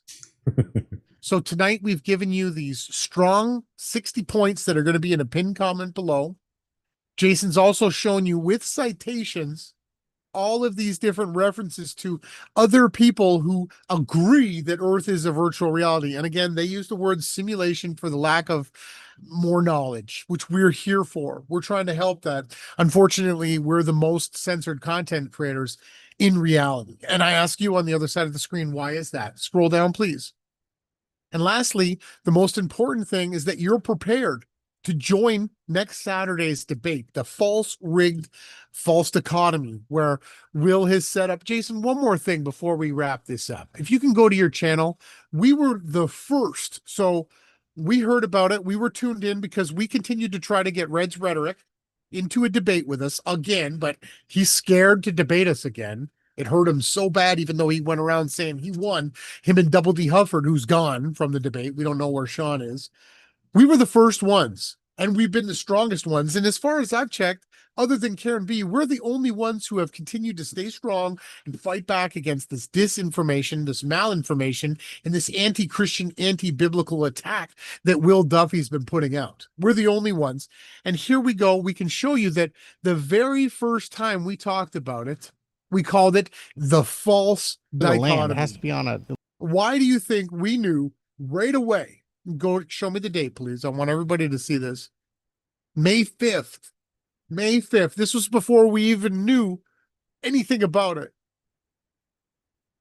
We knew that it was a false dichotomy. And here we are over a year later, August 15th, preparing you. And all we need you to do is to get on his podcast and say, hey, Will, you created a false dichotomy and I don't like it. And the other thing too, share with him your feelings, how he personally affected you in your walk with Christ, or how has he interacted with you commenting on his videos? How has he treated you? How do you feel as a participant in his final dichotomy? And this is what we really wanted to make sure that everybody on the other screen was prepared, strong, and ready to have your voice heard. That's it. Where's the only place people are going to get this content, brother? Only on the Yahawashai Virtual Reality News Networks.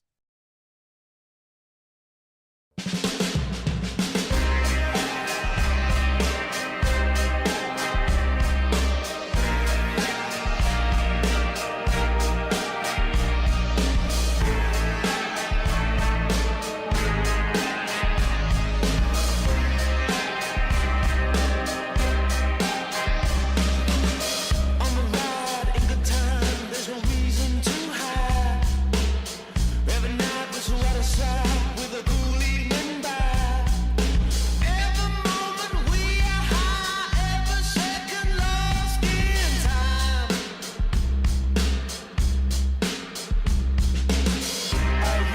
to be back, a reason to be back, a reason to be back, a reason to be back,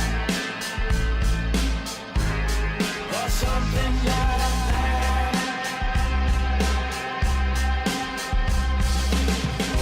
Outside, lost in the ocean. Inside, confusion, emotion. Thoughts pass by.